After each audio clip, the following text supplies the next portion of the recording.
आज को इतना शानदार बनाओ कि कल भी याद रखे। Question of the day series में आज का क्वेश्चन क्यूब एंड क्यूबॉइड से। एक ठोस घन के सभी फलकों को पीले रंग से रंगा गया, फिर उस घन को न्यूनतम संख्या में कट लगाकर 60 छोटे लेकिन बराबर टुकड़ों में काट दिया जाता है। निम्नलिखित में से कौन सा स्टेटमेंट राइट है। यहाँ हमें दो स्टेटमेंट दिए गए हैं और हमें फाइंड आउट करना है कि कौन सा स्टेटमेंट राइट है। सबसे पहले हम लोग चलते हैं यहाँ पे कि 60 छोटे लेकिन इक्वल जो पार्ट्स हैं उसमें इसको क्या किया गया है, कट किया गया है। यहाँ मेंशन नहीं है कि वो क्यूब बन रहा है कि क्यूबॉइड बन रहा है। तो यदि हम सबसे पहले इस 60 की बात करते हैं कि इसको या तो हम लोग क्या करेंगे, इसको क्यूब मान के चलेंगे, और या हम लोग इसको क्या लेंगे, इसको हम लोग यहाँ मेंशन करेंगे क्यूबॉइड से। यदि हम यहाँ क्यूब लेते हैं एन क्यूब इक्वल्स टू कितना हो जाएगा 60, लेकिन यहाँ से हम एन की वैल्यू नहीं फाइंड आउट कर पाएंगे। तो हम इसको क्या कंसिडर करने वाले हैं, यहाँ से हम इसको क्यूबॉइड कंसिडर करेंगे। तो हमारे पास मिलेगा n1 n2 और n3 इक्वल्स टू कितना 60।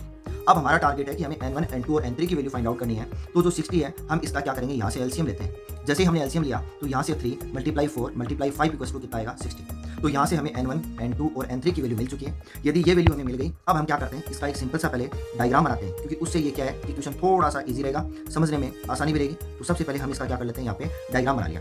डायग्राम में बोला है कि एक साइड है उसको कितने पार्ट में आपको कट करना है, 3 पार्ट्स में करना है। तो हम क्या करते हैं, यहाँ पे देखो इसको 3 पार्ट में, 1 ये 2 और ये 3 पार्ट्स में इसको हम लोगों ने डिवाइड किया। फिर बोला कि नेक्स्ट जो साइड है उसको कितने पार्ट में, 4 पार्ट में। तो यहाँ देखो 1 ये 2 ये 3 और इसके हिसाब से हमने देखा कितने पार्ट में, 4 पार्ट्स में डिवाइड हो गया।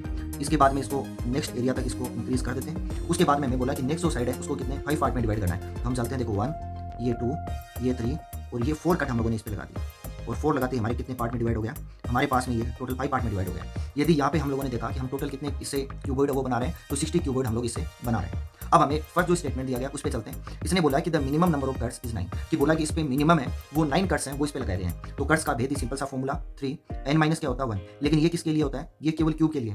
हम क्यूबॉइड की बात करेंगे तो हम क्या लिख सकते हैं कि n1 माइनस का 1, फिर हम लोग बात करेंगे प्लस n2 माइनस का 2, फिर हमारे पास में रहेगा n3 माइनस का 3। वैल्यू रख देते हैं। हमने यहाँ n1 की वैल्यू रखी तो 3 माइनस का 1 हो चुका, यहाँ से 4 माइनस का 1 हो चुका, यहाँ से 5 माइनस का कितना हो जाएगा, ये 1 है वैल्यू है ना।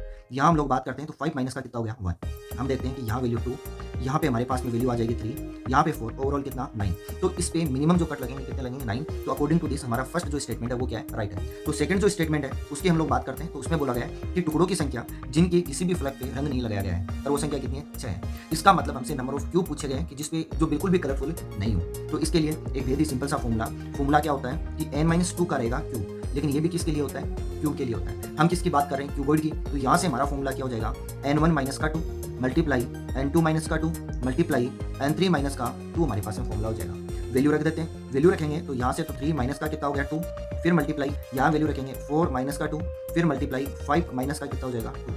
इसको हम लोगों ने सोल्व किया तो वैल्यू हमारे पास में 1, उसके बाद में 2, उसके बाद में 3।